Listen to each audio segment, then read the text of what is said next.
Hi, everyone. I represent the Mexican Nation Unit of Social Security Workers. We are 500,000 workers, which 57% are women, including medical, administrative, and care personnel. We are also members of Public Service International. In Mexico, women and girls' access to the public services is unequal, creating barriers to achieving economic independence and social protection, and limiting their participation in the current economic systems. The pandemic made visible what we don't want to see, the great inequality in which girls and women live, as well as the economic crisis to the turning into a crisis of care, including an unprecedented level of gender-based violence. The disadvantaged women lead to the disparities that demand urgent attention and action. Factors like demographic shifts, inadequate health service, and lack economic autonomy exacerbate these conditions, impact women's quality of life and opportunities, especially in Mexico. Let's consider some key interconnected factors: education gap, poverty, and informal labor, the wage gap, and the caregiving burden and economic violence.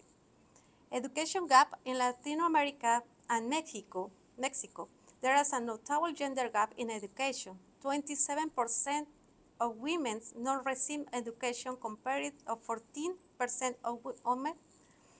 However, the difference in dropout rate between men and women doesn't depend on the gender.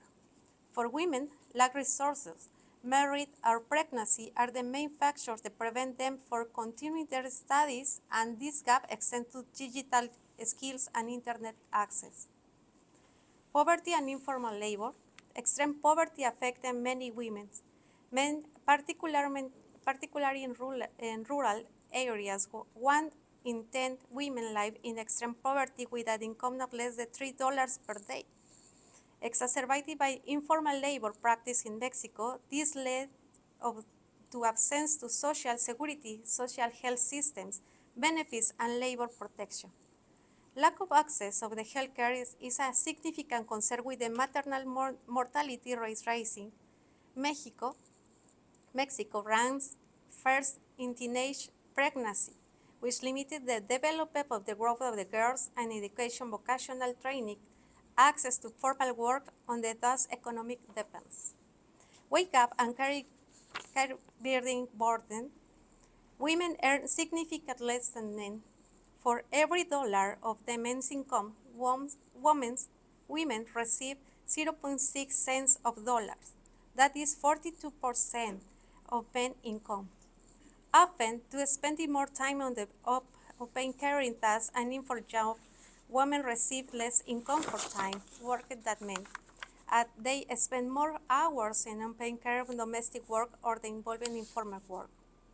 Informal employment creates barriers to access credit and financial resources, to start businesses or projects, to discriminatory requirements or lack of gender guarantees in financial systems. His burden reduces the availability to participate in paying economic activities and limits their financial autonomy. Economic violence, which include controlling financial resources, denying access to employment or education, and limiting the management of the personal finances, is a form of gender-based violence. They affect many women in Mexico and hinder their economic independences. Women's access to economic autonomy is also limited and impacts on their participation in the labor market. I will stop here for the second.